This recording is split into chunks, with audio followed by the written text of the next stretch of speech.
Assalamualaikum warahmatullahi wabarakatuh. Sahabat-sahabat semua, selamat bertemu kembali di channel Teknik Persinyalan, channel yang paling cadas dan cetar membahana. Yang pada kesempatan ini kita akan membahas mengenai Basic System Reliability Optimization. Apa itu Basic System Reliability Optimization? Ini kita harus pahami dulu dari definisi sistem dulu ya.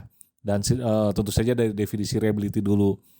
Mungkin definisi reliability ini kita ulang dari video saya sebelumnya.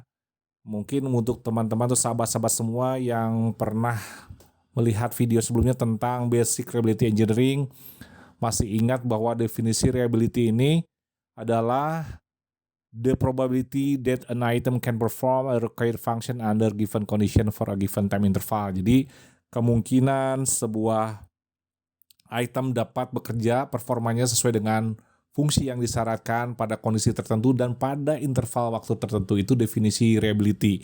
Untuk lebih jelasnya mungkin teman-teman atau sahabat-sahabat semua bisa dilihat di video tentang Basic Reliability Engineering ini. Nah, ini sistem ini juga pernah dipaparkan di video sebelumnya, di video mengenai apa itu sistem assurance. Jadi di sini kita juga membahas masalah sistem, sehingga kita ulang lagi definisi sistem itu apa. Jadi sistem itu didefinisikan sebagai kumpulan elemen-elemen yang saling berinteraksi. Misalnya di sini ada E1, E2, E3, E4. Ada elemen-elemen ya. E1 itu elemen, E2 elemen 2, E3 dan seterusnya. Ini saling berinteraksi, artinya saling berkaitan, saling berhubungan, membentuk sebuah fungsi kerja tertentu. Contoh yang paling sederhana seperti yang pernah dijelaskan bahwa sistem itu adalah keluarga kita sendiri. Contohnya di rumah kita ada ibu dan bapak, ada anak-anak yang apabila salah satunya ini mengalami gangguan, misalnya bapaknya ini sakit atau meninggal dunia, pasti berdampak terhadap kondisi dari sistem keluarga tersebut. Contoh dari segi teknis, di sisi teknis contoh sistemnya mungkin dalam sebuah sistem CBTC ya, CBTC atau Communication Based Train Control System. Ini banyak sekali sistem yang terkait, mulai dari ATP wayside, di sini ada ATP onboard, ada juga ATO Automatic Train Operation.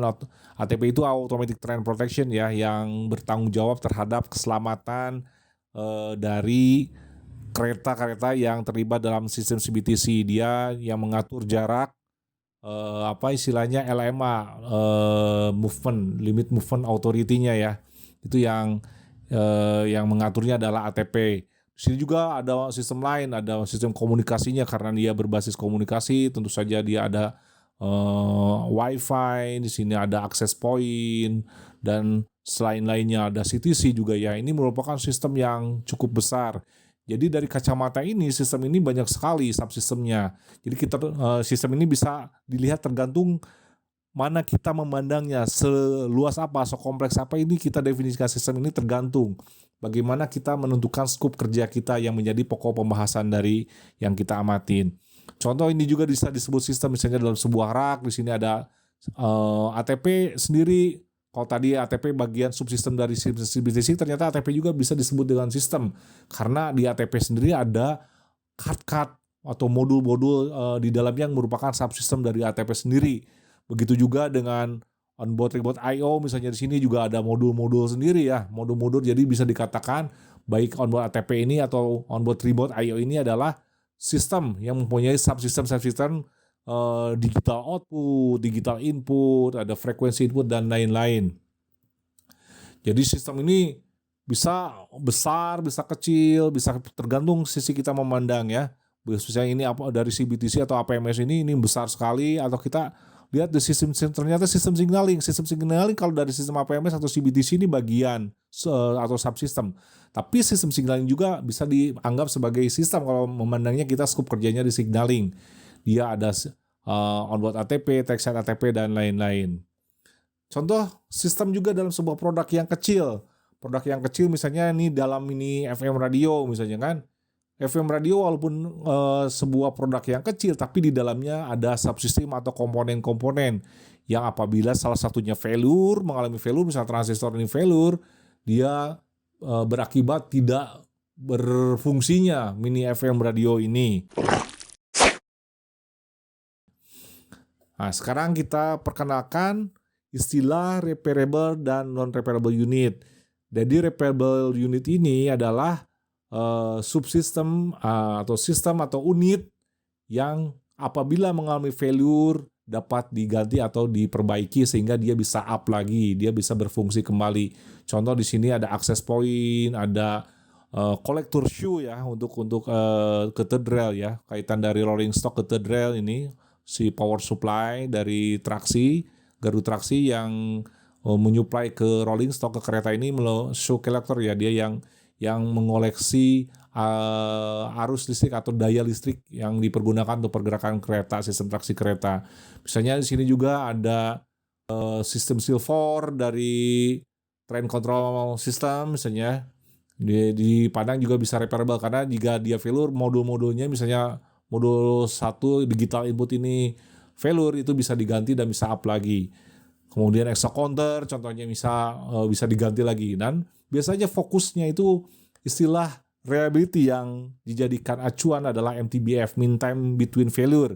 Ada istilah between failure di sini karena di sini repairable, sistemnya bisa down tapi bisa up lagi ketika diperbaiki ya. Makanya istilahnya mean time between failure. Kita tertarik untuk mempelajari bagaimana sistem ini dia mengalami failure kemudian bisa up lagi dan umur rata-ratanya dihitung dari sana.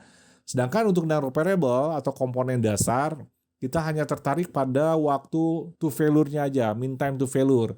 Contoh di sini komponen kapasitor atau resistor atau dioda atau chip IC di sini atau regulator atau transistor misalnya.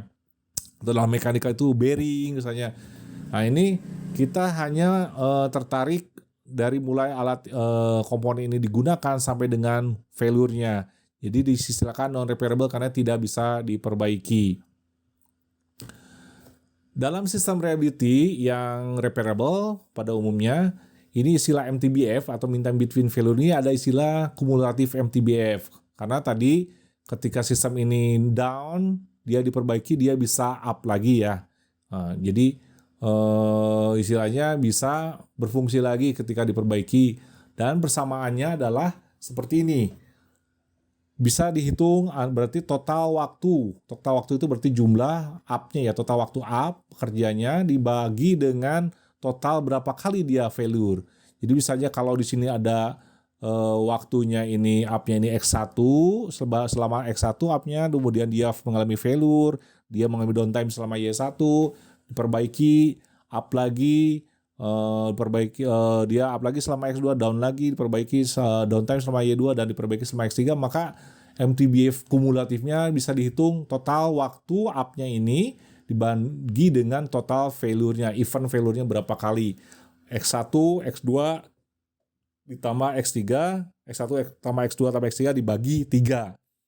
Jadi MTBF kumulatif ini diambil dari uji empiris ya di lapangan, nilainya dihitung atau juga bisa dihitung dari part-part komponen ya. Jadi kalau kita mengatakan nilai MTBF ini bisa MTBF kumulatif yang dia dapat dari lapangan, atau kita bisa juga menghitung nilainya itu dari part-part komponen yang menyusun sistem tersebut satu-satu, kemudian kita analisis dengan metode tertentu. Metode yang digunakan biasanya menggunakan reliability block diagram. Sama juga seperti produk yang tadi, radio tadi, ini untuk menghitung MTBF dari radio ini, walaupun misalnya MTBF radio ini dia rusak, misalnya bisa aja diganti transistornya, dia bisa berfungsi lagi, dia bisa dihitung berarti kan. Nilai MTBF ini dihitung dari nilai-nilai komponen-komponen penyusunnya. Jadi bisa nilai MTBF ini bisa dua cara, dihitung dari nilai kumulatif secara empiris di lapangan, kita jumlahkan, waktu operasi up-nya rata-rata dibagi dengan event failure-nya berapa kali, atau kita hitung penyusun komponen-komponen penyusunnya ini, baik dari sistemnya ini sistem besar ataupun sistem kecil seperti radio tadi. Nah, sekarang kita berkenalan dengan reliability block diagram. Jadi sebenarnya pertanyaannya, kalau kita sudah punya nilai reliability nih, sebuah reliability MTBF, sebuah komponen nih. Contoh modul, misalnya kita tahu modul Excel counter ini berapa total Excel counternya. Nah, ini dihitung dengan RBD. Sama juga dengan komponen radio tadi. Radio tadi misalnya komponen transistor, resistor udah diketahui. Nah, gimana cara ngitung reliability-nya radio secara keseluruhan? Nah, ini bisa dihitung dengan menggunakan reliability block diagram. Nah, ini kita sekarang ke definisinya dulu. Apa itu RBD ya, reliability block diagram? Dari secara definisi, reliability block diagram adalah representasi komponen-komponen sistem secara grafis atau secara blok dan hubungannya secara reliability. Jadi bisa jadi si block diagram ini bukan terkait dengan fungsi hardware-nya, tetapi secara kaitannya secara reliability. Di sini misalnya ada subsistem A atau komponen. Ini tergantung ya. Kenapa saya tadi jelaskan di definisi dulu. Jadi subsistem ini bisa jadi komponen atau produk atau item, tergantung sudut mana memandang kita terhadap sistem tersebut. Misalnya subsistem A punya lambda 1 ya value rate-nya. Subsistem B lambda 2 kan value rate ini kalau eksponensial itu seper MTBF ya. Bisa dilihat di video sebelumnya tentang exponential distribution. Nah, kita diketahui value rate masing-masing, kita bisa ketahui value rate keseluruhan sistem ini seperti apa. Jadi ini kaitannya dengan fungsi reliability ya, dengan hubungannya secara reliability, bisa jadi bukan secara fisik dari kaitannya secara hardware gitu ya. Atau kadang-kadang bisa jadi seperti kaitan dengan hardware tapi pada umumnya secara reliability ya. Bisa jadi berbeda juga gitu. Tujuannya buat apa dilakukan RBD analysis? Tujuannya supaya komponen yang akan kita bangun dalam sebuah produk atau sistem ini bisa dipilih dan diputuskan sebagai komponen yang dianalisis sesuai dengan targetnya gitu. Target reliability tertentu. Dapat meningkatkan reliability-nya, mengoptimalkan sistem reliability, maintainability atau availability. Jadi kita mendesain sistem, dalam mendesain sistem atau mendesain produk ini kita bisa pertimbangkan komponen-komponennya, dipilih yang mana saja supaya sesuai dengan reliability target, maintainability target, dan availability target ya. Contoh, metodologi dasarnya dulu ya, metodologi dasar RBD. RBD dibangun, reliability block diagram dibangun dengan blok-blok persegi, biasanya digambarkan seperti ini. Blok-blok tersebut dihubungkan dengan garis panah seperti ini, yang menggambarkan hubungan reliability antar blok. Ya, RBD dapat berbeda dengan koneksi fisik ya. Saya katakan tadi berbeda bisa jadi sama atau bisa jadi berbeda dengan koneksi fisik komponen. Contoh, sebuah RBD dari sistem komputer yang disederhanakan dengan kipas yang redundant ya. Redundant itu berarti dia ada cadangannya ya. Tidak hanya satu. Jika ada salah satu rusak, dia masih punya yang satunya. Contoh kipas yang redundant pada sistem komputer adalah sebagai berikut. Komputer secara keseluruhan ada power supply-nya, dia ada fan-nya, ada prosesor, ada hard drive-nya. Digambarkan fan-nya ada 2. Mungkin saja secara fisik dari skematik desain di skematik elektronikanya tidak seperti ini, tapi secara reliability seperti ini. Misalnya kalau fan ini rusak, fan ini satu rusak, ini masih bisa fan yang satu lagi. Tapi kalau prosesor rusak, maka secara keseluruhan ini tidak ngalir nih diagramnya. Artinya komputer ini tidak berjalan, fungsinya seperti mestinya. Sama juga dengan power supply, dia cuma single saja dia rusak, keseluruhan juga akan terganggu, akan failure. Kalau fan ini bisa redundant, bisa ada cadangan, salah satu rusak masih ada cadangan jalur ke sini, rusak misalnya bisa jalur ke sini. Ini berarti kaitannya secara reliability. Contoh sekarang untuk seri system ya. Seri system ini contohnya tadi ya seperti komputer tadi yang hanya satu arah saja. Satu arah, jika salah satu rusak berarti sistemnya bakalan rusak. Pada seri sistem ini, reliability terendah akan memiliki dampak terbesar terhadap sistem. Jadi kalau di sini misalnya 2 reliability-nya 1, 2, 3 ini 2 yang paling reliability-nya rendah, maka ini akan paling berdampak dibanding yang lain yang paling kecil nilai reliability-nya. Selain itu jumlah komponen akan berpengaruh pada reliability sistem keseluruhan. Jika makin banyak komponen yang dipasang secara serial, secara reliability, ini akan makin berkurang berkurang, reliability-nya akan berdampak nilai reliability-nya. Rumusnya apa? Rumusnya adalah seperti ini, P. Ya, P ini perkalian ya, perkalian rekursif ya, seperti kalau dalam penjumlahan itu summation, kalau ini production ya. Kalau penjumlahan itu sigma, summation, kalau ini perkalian. Jadi kalau misalnya ini R1 kali R2 kali R3, R ini reliability, RS ini reliability system ya. Contoh, misalnya 3 sebuah subsystem membentuk sistem dengan rangkaian seri secara reliability. Subsistem 1 mempunyai reliability 99,5%. Subsistem 2 mempunyai reliability 98,7%. Dan subsistem 3 mempunyai reliability 97,3%. Ini kan seperti yang kita ketahui pada video sebelumnya bahwa reliability ini fungsi waktu. Makanya ini dipatok ketika misi selama 100 jam. Ketika 100 jam. Ketika waktu 100 jam ini sama, pada waktu yang sama reliability-nya yang 1 99,5%, yang 2 ini 98,7%, subsistem yang ketiga ini 97,3%. Kalau ditanyakan berapa reliability keseluruhannya? Contohnya misalnya di sini tadi power supply, prosesor, monitor misalnya ya. Misalnya dihitung misalnya seperti itu. Berapa nilai reliability untuk misi 100 jam tersebut? Ya gampang, tadi rumusnya kan production tinggal dikali-kalikan aja. R1 dikali R2 kali R3. 99,5%, 98,7%, 97,3%. Hasilnya sekitar di 95,55%. Selain sistem seri, dalam reliability optimization reliability dalam sebuah sistem ini juga kita mengenal dengan sistem paralel system ya. Tadi seperti kipas atau fan tadi itu simple parallel system. Paralelnya bisa jadi cuma 2 atau bisa lebih, bisa 3, 4 dan seterusnya. Nah, dalam sistem paralel bisa kita perhatikan berbeda dengan sistem series ya dalam rumusnya ini. Kalau series tadi kan di sininya RS ya. Coba kita lihat ke belakang. RS, di sini RS. Kalau dalam simple parallel system ini Q. Kita ingat lagi di basic reliability engineering atau di video di Weibo atau di eksponensial, Q itu apa? QS ini adalah unreliability system.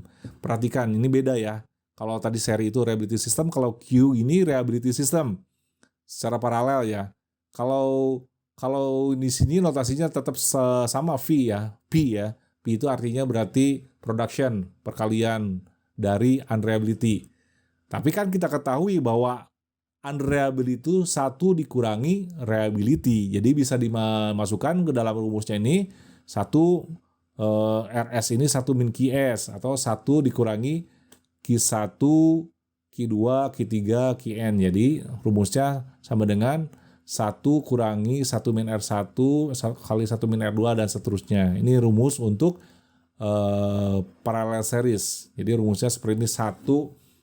Ini rumusnya QS atau kalau dalam terminologi reliability dirubah menjadi 1 kurangi production 1 sampai N, 1 dikurangi RI ya, reliability. Kalau ini dihitung reliability, di sini unreliability.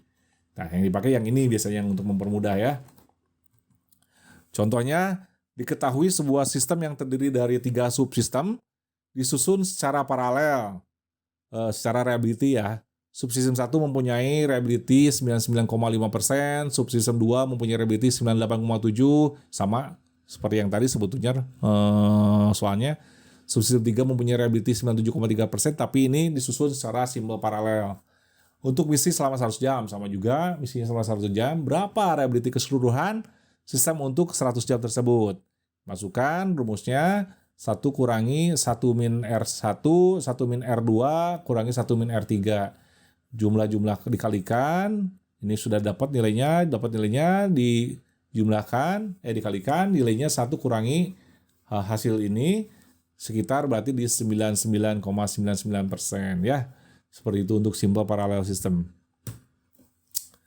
Dan pada prakteknya, dalam sebuah sistem itu pasti kombinasi seri dan paralel. Jadi dalam menghitung seri paralel, dalam terminologi reliability ini biasanya kompleks seperti ini, tidak hanya seri saja atau paralel saja, pasti ada kombinasi seri dan paralel. Contohnya seperti ini misalnya. Diketahui sebuah sistem dengan 3 komponen. Unit 1 dan 2 terkoneksi seri dan unit 3 paralel ya, seperti di gambarnya ya. Dengan unit 1 dan 2 paralel, maksudnya unit 3 paralel dengan unit 1 dan 2. Berapa reliability sistem jika R1 99,5%, R2 98,7%, dan R3 97,3% dalam 100 jam. Kalau besarannya sama, cuma rangkaiannya beda. Nah, kita lihat di sini 3 paralel dengan 1 dan 2. Berarti kita harus kerjakan yang ini dulu, yang mudah dulu nih. Kita hitung serinya dulu. Ini kan tinggal dikalikan ya. R1 kali R2. Nah, R1 2 dulu kita hitung. 99,5% dikalikan 98,7%. Hasilnya didapat sekitar 98,265%. Nah, sekarang sudah didapat R12, yang ini kita paralel. Rumusnya kan tadi 1 dikurangi 1 min reliability 1. Reliability satunya yang ini ya, yang 98,25%, karena ini udah dihitung. Dikalikan 1 kurangi reliability yang 3 ya. Ini kan reliability 12, ini reliability 3. Dihitung reliability 3 tadi berapa soalnya? Di 97,3% ya. Nah, tinggal dihitung, didapat totalnya kombinasi seri paralel ini didapat di nilai 99,95%. Nah, ini yang menarik. Banyak sekali konfigurasi functional safety atau safety system di railway terutama atau di oil and gas menggunakan konfigurasi K out of N atau K out of N misalnya ya. Bisa jadi 2 out of 2, 2 out of 1, 1 out of 2, 1 out of 3 misalnya. Atau dan lain-lainnya, 2 out of 4 misalnya kan. Dan di sini kita ambil contoh misalnya di sini ada definisinya dulu lah. Konfigurasi K out of N adalah kasus khusus dari paralel, redundansi ya. Tadi kan ada simple paralel, redundansi yang memerlukan minimal K komponen dari N komponen agar sistem dapat berjalan sukses nih. Contohnya ada sebuah pesawat terbang dengan 4 mesin. Mesinnya ada 4 ya, mungkin A380 ya, yang mensyaratkan paling tidak 2 mesin berfungsi agar pesawat dapat terbang. Artinya harus minimal jetnya ini 2 mesin bekerja dapat terbang. Dengan demikian sistem pesawat tersebut dapat dikatakan memiliki konfigurasi 2 out of 4. Jadi dalam satu ini yang disyaratkannya harus bekerja berapa, tapi mesinnya ada berapa, itu K out of N. Di sini contohnya ada 2 mesin yang harus nyala untuk pesawat ini bisa terbang. Dari 4 mesin minimal tidak boleh dari 2. Kalau 1 dia nggak bisa, dia failure, nggak bisa terbang. Minimal dia 2, 3 bisa terbang, 4 bisa terbang, 2 bisa paling tidak 2 bisa terbang. Kalau 1 tidak bisa terbang, ini namanya K out of N. Nah, ini ada istilah K out of N independent dengan komponen identik ya. Jadi komponennya ini bisa jadi komponen-komponen pesawat ini sama. Kalau di pesawat tadi kan sama, dianggap komponennya sama. Kalau komponennya sama berarti reliability-nya sama. Kalau komponennya sama atau komponennya identik, ini yang digunakan untuk menghitungnya adalah dengan menggunakan binomial distribution. Rumusnya seperti ini. Reliability total KNR. Nah, K-nya itu apa? K itu minimum unit yang disyaratkan agar sistem dapat sukses yang tadi ya, 2 out of 4. 2 out of 2 berarti 2. Kalau di 2 out of 2 itu 2. K-nya itu 2 ya. N total unit dan paralel ya. Yang tadi misalnya 4-nya. 2 out of 4 itu N-nya 4. R adalah reliability masing-masing unit. Misalnya mesin pesawat tadi, tiap-tiap mesinnya itu punya reliability kan. Berapa nilai reliability-nya? Di sini ada notasi binomial, isinya NR. N ini N faktorial dibagi N min R faktorial nih ya. Notasi ini tuh N faktorial dibagi N min R faktorial dikali R pangkat R. R pangkat R ini reliability dari masing-masing unit. Supaya lebih jelas, kita lihat ke contoh langsung. Misalnya dalam sebuah sistem yang terdiri dari 6 pompa yang mensyaratkan minimal pompa harus berfungsi 4 pompa. Ini mungkin kanal Jakarta misalnya, kanal banjir Jakarta, minimal supaya Jakarta tidak banjir misalnya, harus ada 4 pompa yang harus berfungsi dari 6 pompa yang ada gitu ya. Kalau 3 pompa dia banjir. Kalau 4 oke, di atas 4 oke. Nah, agar sistem dapat berjalan sukses. Masing-masing pompa memiliki reliability 85%, identik, sama berarti. Pompanya berarti pabrikannya sama, dianggap reliability-nya sama. Untuk durasi misi operasional nggak disebutkan karena di sini tidak tergantung dari waktu ya. Dalam sistem ini dia not time dependent. Jadi ini misi operasional bisa dikatakan dalam waktu tertentu lah, istilahnya 85% dalam waktu tertentu ya. Ya bisa disebutkan berapa jam lah istilahnya gitu. Sekarang berapa probabilitas kesuksesan sistem untuk durasi misi yang sama ya? Kesuksesan sistem untuk sistem yang misi yang sama, waktu yang ketika waktu 85% ini, waktu T ini berapa reliability-nya gitu ya, reliability totalnya. Kita tulis dulu dalam jawabannya K-nya berapa? 4 ya. N-nya itu 6. Ada 4 pompa yang harus jalan dari 6 pompa. Jadi totalnya rumusnya tadi pakai binomial distribution.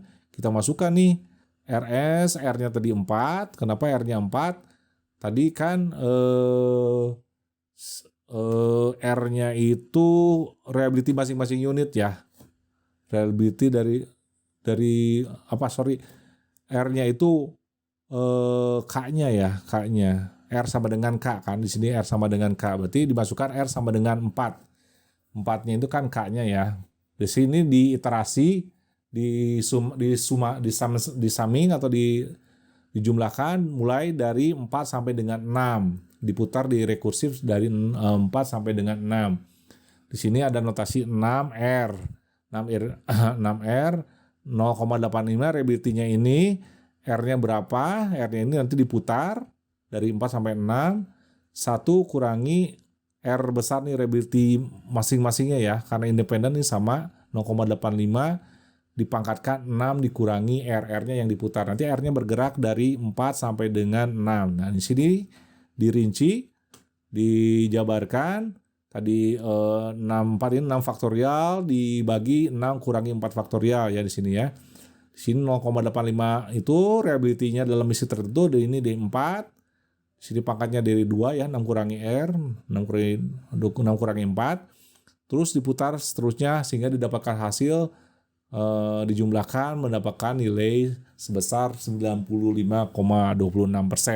Nah, ini untuk menghitung K out of N independen dengan komponen yang sama. Nah, pertanyaannya gimana kalau komponennya berbeda? Nah, ini nih kita rumusnya rada beda. K out of N untuk independen dengan komponen non identik ya. Nah, di sini misalnya 3 buah hard drive itu hard disk ya. Dalam sebuah sistem komputer dikonfigurasi paralel secara reliability. Setidaknya harus ada 2 dari ketiga hard drive tersebut yang berfungsi agar komputer dapat bekerja dengan baik. Jadi ada 3, minimal harus kerja 2. Masing-masing hard drive memiliki ukuran dan kecepatan yang sama. Artinya bisa diasumsikan reliability-nya ukurannya dan kecepatan sama, namun karena diproduksi oleh pabrik yang beda, maka reliability-nya berbeda pula. Jadi diasumsikan reliability-nya berbeda walaupun nilainya sama, kecepatannya sama, ukurannya sama, kapasitasnya. Tapi pabriknya beda. Karena pabriknya beda, diasumsikan nilai reliability-nya juga berbeda. Misalnya hard drive 1 nilai reliability-nya 90%, hard drive 2 88%, dan hard drive 3 85%. Pada misi waktu tertentu yang sama. Berapa reliability total sistem selama waktu misi tersebut? Nah, rumusnya ini sebenarnya bisa ada penjabarannya. Nanti mungkin video dalam iseng-iseng pada video berikutnya kita jabarkan dari mana sih rumus. Ini 2 out of 3 kan. 2 out of 3 ada 2 yang harus bekerja di antara 3 hard drive. Ini 2 out of 3. Ini dari mana? Ini ada penurunannya ya. Nanti penurunannya kita jabarkan kalau sedang iseng kita buat video bagaimana menurunkan persamaan 2 out of 3 ini. Rumusnya seperti ini. R1, R2, R3 ini ada polanya, kelihatan ada polanya. 1 min R1, R2, R3. Yang ini R1-nya jadi sendiri, yang dikuranginya reliability-nya di R2, R3-nya di belakang. Ini ada polanya ya, R1, R2 ini. Kalau 4 ya bisa diasumsikan sama nanti bergerak sama. Kalau ada 4 misalnya ya. Tuh. Oke, sini ada R1, R2, R3. Kalau 4 terus ya. Kalau 4 berarti ada R1, R2, R3, R4. Tambah lagi di sini R1, R2, R2, R3, 1 min R4 misalnya seperti itu. Nah ini kalau disederhanakan jadi begini rumusnya. Tinggal dimasukkan reliability-nya berapa, tadi nilainya berbeda-beda. Hasilnya 95,86%.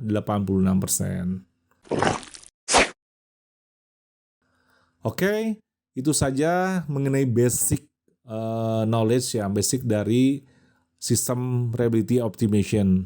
Jadi kita bisa lihat bahwa menghitung nilai reliability untuk sistem yang disusun oleh komponen-komponen yang berbeda, ini cara menghitungnya seperti itu. Jadi nilai MTBF itu bisa dihitung dari komponen-komponennya, kemudian di RBD-kan atau dari nilai kumulatif MTBF di lapangan. Mudah-mudahan bisa bermanfaat buat teman-teman dan sahabat semua. Terima kasih telah menyaksikan video ini. Wassalamualaikum warahmatullahi wabarakatuh.